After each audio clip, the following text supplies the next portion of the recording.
Welcome to another episode of the Walk-In Podcast with me and Adam, and in today's episode, we're going to be diving into the recent American election with Trump winning a second term.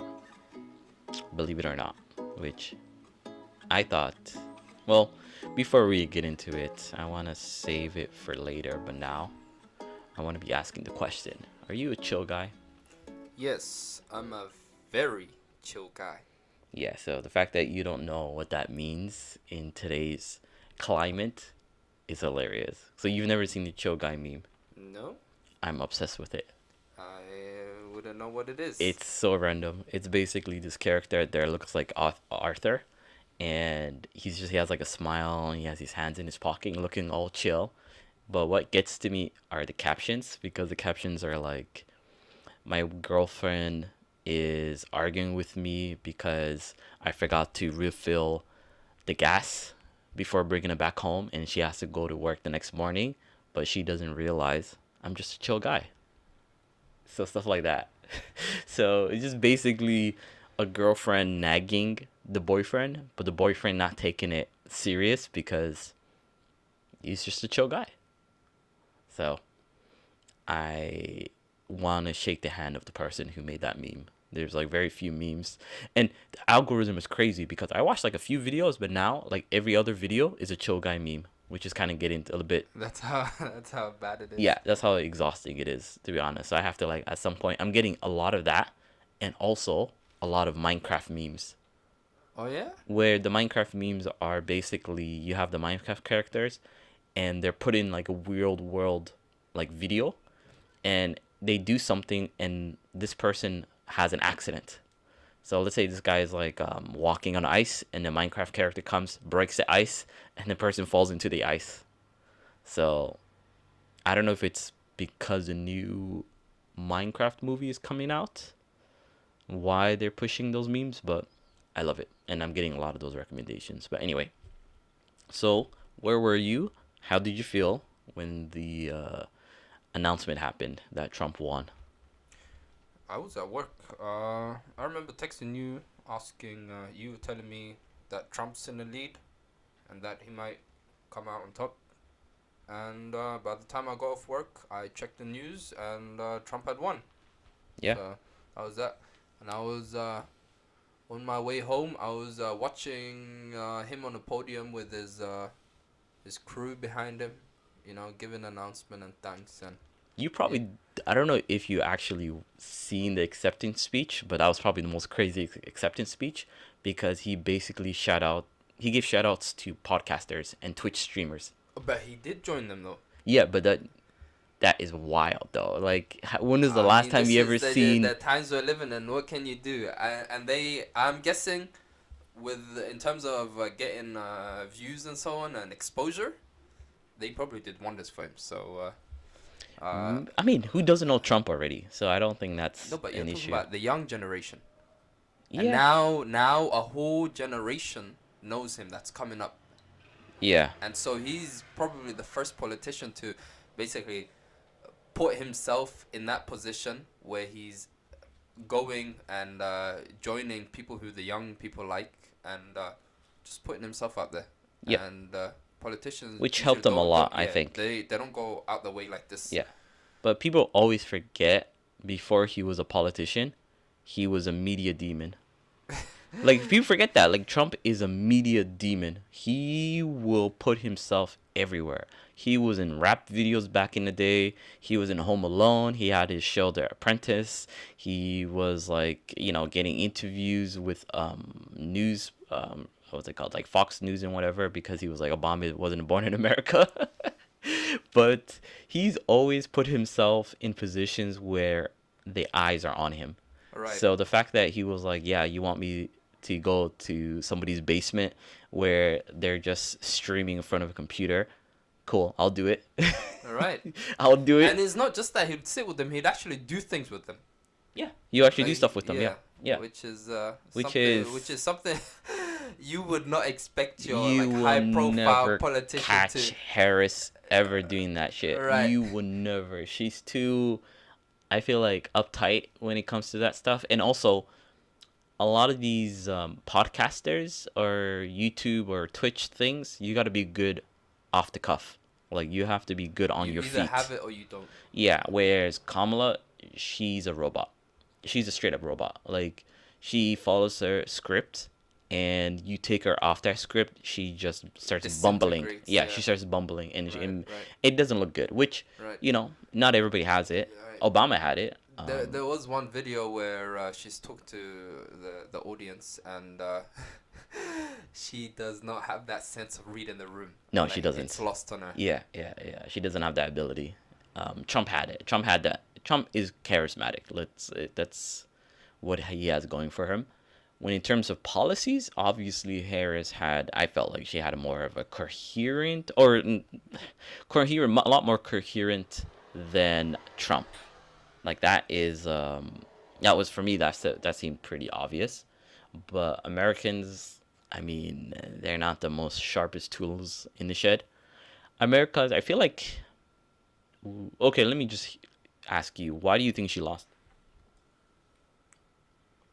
I think, like, especially if you look at the Arab communities, like there's pockets of communities where they could not get to in terms of appealing to them and getting them on board with the things they were saying. So, and these pockets were easily filled by Trump. And this is, I feel, this isn't just with one community, but several communities. Another thing is you have a lot of issues which, with like the Biden administration, they've not dealt with, which people are very, I would say, being very emotional about, and so I guess they see Trump as someone who can herald a new change, who can bring about some difference with that regard. And then you have those people who are very national, like you have especially the like it's I don't want to say this word, but the poor, Caucasian people who Trump really appeals to. And Yeah. then you forget that this widespread popularity in terms of Trump is well known, but Harris is just the a second choice, which she's been the vice president for a while, and she's not really been on the front end of things.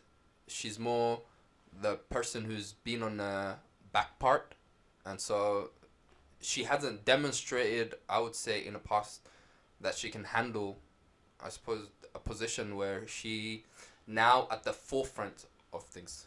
She's the driving force. So I feel there's a lot of issues. I feel that basically you've got to factor in when it comes to how people voted. But Yeah, yeah, I mean, I do agree with some of the points, and there's some points I actually want to like also expand on the fact that I felt like she was going for the safe route in terms of she was like, I'm not gonna go to my base, and her base are the people who are more on the progressive side, and if you lean towards them, you can kind of there's a very high likelihood that they will go out and vote for you in numbers, like big numbers. And the reason for that, if you look at what happened with Bernie Sanders, like this guy, like when he was running for presidency, he was like nobody, not nobody, but he wasn't really a famous politician. And then he became like, oh, the one of the main front runners because his policies were more on the progressive side, and there was a very obvious hunger for progressive like ideas and policies. And when there was a politician actually talking about it, those people were coming out in force in the voting for him. Whereas Kamala, she didn't want to go that path because she hates them. She like I don't know what to say. The Democratic leadership hate the progressives because the progressives kind of like point at them for all the mistakes that's happened in the Democratic Party, and they just don't like them. So instead, what they went for is trying to get the moderate Republicans, which for me is kind of a weird thing to do because the Democrats are already, like, the leadership is already moderate Republicans. If you look at George W. Bush, he was the last moderate Republican. Like, the Democrats are basically what George W. Bush was back in 2001. They're basically that. And so they already have the moderate Republicans because they are the moderate Republicans. And so instead, they're trying to get people who are like Trumpy, who are, so for them, if you're a Trump voter, would you go for a small conservative, a small, a smaller KC, or would you go for a big KC? You obviously go for a bigger KC. Why would you go for a small KC? So that was what they were pushing for, which I felt like was a losing strategy because they just didn't want to go for their base, and because of that, they lost. They didn't want to listen to their base. Their base were like, stop the war in Gaza. They were like, nope, we're not gonna do that. Increase minimum wage. Nope, we're not gonna do that. Improve healthcare. We're gonna do it moderately. So I think all of those factors, and the fact that everybody hated Biden, and she didn't really separate herself very much from Biden, kind of, I think, hurt her a lot. It hurt her a lot. The fact that she was like, because there's like that famous scene where she's on The View, and they asked her a question about like, oh, how are you gonna be like, what's the difference between you and Biden, basically? And she was like, oh, nothing. And I think when people heard that, they were like, what? You're just gonna be exactly like Biden? But we hate Biden. So she just kind of shot herself in the foot there. And I don't think if she had maybe had more of a script, she probably would have answered better. But like I said, she's a robot, so she can't really think outside the box. So she kind of like lost there. And the fact that also she's a woman, and what Tucker Carlson calls Malaysian Samoan, even though she's not Malaysian or Samoan. They're just making up shit about her. But the fact that she's like a woman and of color, that also kind of, did something. It made it harder for her to win as well. But in all, how were the people around you who followed politics, or I feel like everybody kind of follows politics a little bit. How did Right. they? What did they think I think about the result? majority were with Harris in terms of, and I wouldn't say as a person, but more for the policies she had. But that was the main vibe I was getting. Uh, People were more uh, for Harris. I don't know whether it's the fact that Trump has done a lot of bad things in the past, but I guess this is where Well, he people, tried to overthrow the government. right? So people got very subjective with the viewpoint of Trump, and for that reason, I guess they were more with Harris. Uh, Sometimes I do feel people get emotionally riled up with how far they're willing to go in terms of their support for someone without thinking through it logically and objectively. But at the end of the day, it's your personal choice who you choose to side with. I was hearing something about that interesting, why people, especially in America, why politics, even in Canada, and I'm sure also in the UK, it's becoming a lot more emotional. And it's a strategy from the political parties because if you are emotional, you can't really make an objectively, Well informed choice. yes. Right. But what will it do? It will motivate you to go out and vote, right? You're more likely to kind of go out and vote if you're more emotionally invested rather than, intellectually, I guess, stimulated in a way. And what they do is they talk about, I don't know, things that will trigger people's, Appeal to their frustrations, yeah, basically. which Trump did. Trump, Right. sure, Biden's economy has kind of bounced back. COVID did a number on a lot of these economies around the world, and I think America was probably one of the fastest recovering one. But people are still hurting. People's wallets are still hurting. People are still frustrated, and Kamala couldn't really speak to that for whatever reason. I'm sure there's many reasons, but she couldn't speak to it. Whereas Trump spoke to it, and a lot of people were like, "Yeah, he's actually getting my sentiment. Like like he understands my feeling. He understands my frustrations." Whereas the Democrats are dismissing my frustration, and it does really, do a lot for people when they feel like, oh, my politicians are actually understanding me. Even though Trump Right. doesn't really care, he's just doing it in a more of a, you know, to help him get into power. Right. I would So, say, especially if you think about it from a point of view perspective of someone who's jobless, who's been out of work, and no matter what they do, they can't find job. And then here comes along someone who's basically promising, oh, I'm gonna fix up, you know, the job places. I'm gonna fix up the industries. I'm gonna create jobs. I'm gonna do all these things for you. And he says it like boldly, like as if it's gonna happen.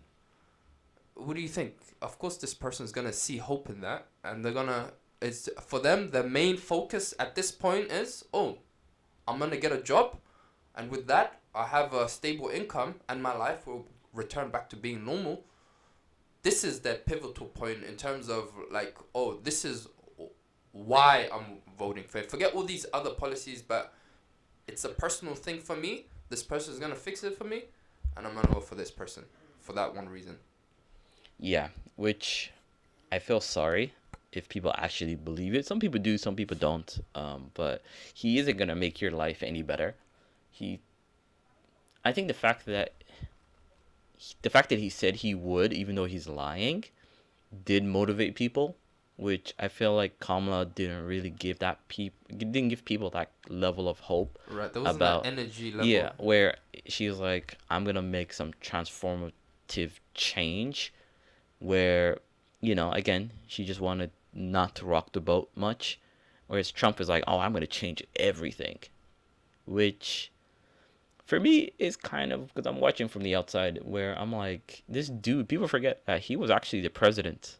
All right, he's Right, not. for 4 years, Yeah, right. he wasn't some kind He's of. not a newcomer. Yeah, so people lived through his administration. It wasn't like it was the best. Like, things were wild during his time, right? Um, and so I I get it, but I feel like, once first of all, I have to acknowledge the fact that Trump is probably the most influential politician in history. You By have to, far, yeah, by yeah, in the far. last, like he's gonna go down as one of the most Like, who influential doesn't know dudes. Trump? Yeah, like with the fact that what he's done within, because he started getting into politics, what, probably 2009, 2010, with the whole birther movement, and up until now, that's like a almost, was it 15-year period or so? I don't know how long, but he's shaped American cultural, like, narratives. He's been in power twice now, and he's done things that people thought would not be, even like, it was beyond imagination, and he managed to do that. So in some ways, you got to give him flowers in that sense, I guess, for doing something unbelievable. But the damage he's gonna cause is gonna be pretty bad. I feel like it's gonna be like, the things he's gonna do are gonna be felt for the next 20 to 30 years. I feel like it. So, you know, let's talk about, because we're not Americans, but I want to kind of talk about, what do you think the effects are gonna be, or how people outside of America feel? I was speaking to one coworker who's Korean, and for them there was the whole issue of Trump possibly pulling out the American military, and so therefore destabilizing the region, the peninsula, and so for them that was a main concern, and so for that reason Trump was a big no-no. As for other people, I would say, especially people from the UK, first of all, for the UK, it doesn't matter who's in office. We're gonna follow regardless, who is in office. But I would say the people around me, like I said earlier, were mainly for Harris for their own personal reasons. and seeing Trump win, I guess, really, really has, I guess, following his win, no one's really talked much about politics. It's become very silent with, yeah. Yeah, but what about that thing you were telling me earlier about that Japanese thing? The media backlash Yeah. thing. So there was a video which I watched the recently where a guy was talking about how woke media got destroyed on on I Japanese hate media, that so much. and so he goes up and he shows some clips of foreigners, especially American foreigners, being interviewed on Japanese media shows or on the street, and the majority were totally against Trump, and so they'd bring on a few famous American commentators to talk about the current political landscape and so on and so forth. One of the guys who was on was very passionate about Harris and how Harris has got to win. How can you To the be point passionate where about Harris? That's to the weird. point where he lost his calm and he just started going off on a rant about how great she is and how she must win. And What? the co-host, the Japanese co-host, had to intervene and tell him to calm himself down. And he went, "How can I calm myself down when I'm so passionate about this issue?" And so it's gotten to that point. But and then you had street interviews where they'd be interviewing Is he a Harris white guy? support. Yeah. So they'd be interviewing a Harris supporter, and then a Trump supporter would be passing by, and he would shout some hate words on him, and then they'd just go off on each other about why they support their own political leader. But anyway, so the guy just gives a breakdown on how the media really suffered. You had people being street interviewed. One Japanese girl said something along the lines of Harris, because we'd like to see the first female president, and that was her only reason. But at the same time, she said because she's she's very Japanese, What does that whatever mean? that means. So you have people with siding with a certain side because of vague reasons, like absolutely vague reasons. So yeah, so it was I would say it was a pretty interesting video. If you have time, check it out. I mean, first of all, the title of that video. Okay, first of all, anytime you hear there's a video about like, oh, woke people get destroyed, woke do that. Basically, what they're implying is woke doesn't have any meaning in that, like any concrete meaning. It just basically means something I disagree with. So they're just saying like, oh, this viewpoint is woke because I don't like this viewpoint. But anyway, the dude, he was. It's weird because if he was like a white guy, being passionate about Kamala is a bit weird because if you look at the results or the statistics of the people who voted for Trump, majority of white men voted for Trump as they did the first time around, and actually a majority of white women also voted for Kamala, even though she was a woman. So the fact that I don't know what I feel like. Okay, this probably will take us to a different kind of talking point, but the fact that he's speaking to the sentiments that the Japanese want to hear. Possibly, yeah. That's kind of what, because the fact that any foreigners, I feel like if you're a foreigner on television, especially in East Asia, you're not really speaking your honest opinion about things, because if you did, you would not really be. On Yeah, the show, right? exactly. It's more what people want to hear from you. Right. So, and props to those entertainers. They can read the room really well. I'm thinking you have to be able to read the energy, and you have to basically, you know, take that and use it to your own advantage, which I feel like is what's happening, because the fact that he was going so extreme or passionate what you were talking about, I felt like he was trying to, like, let Japanese people like, oh, I'm a foreigner, but I think just like you guys.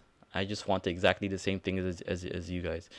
first of all, Japan and like Korea with the Trump presidency is gonna be very volatile. I Right. think that's what's gonna happen, and because during Trump is like, I mean, Biden kind of like was like, oh, we're in this together. Didn't really rock the boat, but with Trump, he's gonna rock the boat. He's gonna shake things up, and they don't really know what to do with that, right? And Right. so it's kind of like they made their bed with America, so they have to kind of Right, which is why sleep in you're it, right, basically. which is why you're seeing a huge influence by the West, especially these two countries, Japan and Korea, to the point where it's not just surface level; it's like deep cultural stuff. Like right now, like in the video, one thing that was mentioned was there's a term used in Japan for Japanese girls who try to act like Western girls in terms of how they do their hair, the type of men they choose to date, i.e., Western men. They call them Pocahontas. Oh damn. They do, yeah. And so if you see the Disney movie Pocahontas, it's basically following that theme of the native woman going for the foreign dude and doing what she has to do in terms of being appealing to him. Either way, these women in Japan, the video was saying how that they see themselves as being far better than your typical Japanese woman, and so for that reason they're disliked to the point where now on comment sections you might see things like "lol, why you such a Pocahontas" or such comments. But it's interesting seeing that kind of not just dynamic shift, but also how heavily influencing Western culture is on far off, somewhere as far as Far East Asia. Yeah. Like it's totally the other opposite side of the world, Yeah. and it has such a strong grip, tight hold on how culture plays out here. Yeah. Being popular, even in Korea, if you act very American or if you've lived abroad in America for some time, or even if you're living there, you're seen as more, I would say, high class or someone who's done well for himself or herself. But we're living in. Yeah. I think, I mean, there's a lot to kind of even unpack with that. The fact that they call them Pocahontas. I get what they're trying to say. I guess they're trying to say that you're. I mean, it is true. Maybe, I mean, if you do date in East Asia, you do find people who are. Oh, snap. Um, there was this thing I saw a while ago when I was using dating apps, and there was this woman. I think she was on the spectrum, to be honest, because all her pictures were the same clothes, same smile, but maybe she's made a slight change. Alteration, yeah. Yeah, and it looked kind of weird, but you can tell like, okay, I think she's on the spectrum. And she wrote like paragraphs of stuff in her bio. And one of the things she wrote is like, "Oh, I just want white Western European guys." Right. And so Okay. when I saw that, I was Ah. like, "God damn, that's actually pretty like No, crazy." but then it also goes the other way around because I've met Korean dudes who don't date anyone but foreign girls. I've So never met a Korean dude like that. no, I've met quite a few, and I'd ask them, and they would speak very disparagingly about Korean women. Like In what to sense? Like like they're hard. that their heart is like it's kind of the level of ew. Why would I want to date a Korean woman? It's like I've seen and same like also I guess everyone wants that exotic kind of person. Where even if you go to like the Middle East, they like European women and so on and so forth. But the point is, I've seen these kind of dudes, and there's a lot more of them. And even the other day, I was coming back from class, and you see a lot of Korean dudes dating foreign girls. Like even this morning, today on my way here, I saw a couple.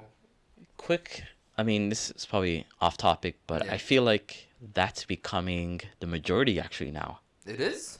I feel like it. I'm starting to see, well, no, No, but not yet. But it's starting to see come out more.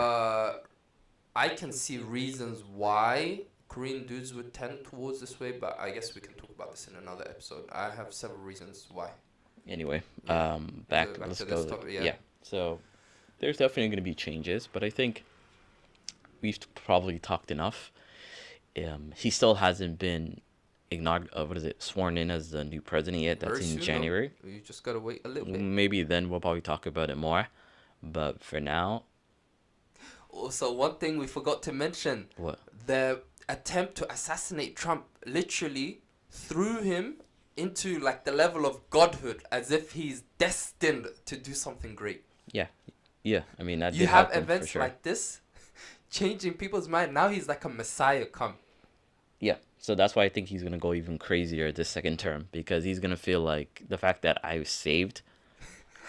Then I don't know how that skipped my mind. Yeah, because Yeah. that image just came to my mind of him with his fist up. Yeah. Yeah, I mean that's gonna, like I said, he's probably the most influential politician in the. Imagine Kamala going through such an experience. Nah. She'll probably step down and be like, yeah, enough politics for me. I don't know, but for sure, Trump presidency is gonna be wild. So I hope everybody buckles in, keeps their hands and arms within the ride because it's gonna be bumpy. I tell you that right It's now. gonna be a bumpy ride. Watch this. Mark my words. It's recorded. So 4 years down the line, or 5 years down the line, I'll or come however take a long look it is, back. you'll look at what I said and you're probably gonna think like, oh, you didn't go hard enough. That's what I think people are gonna be Yeah. saying. I was too, gentle. But either way, I hope everybody enjoyed this conversation that we had. This is a shorter episode that we usually do, and pretty different, I think. But if you like it, subscribe Hit the like buttons. Send it out. and comment if you have anything else to say. But until then, keep on walking.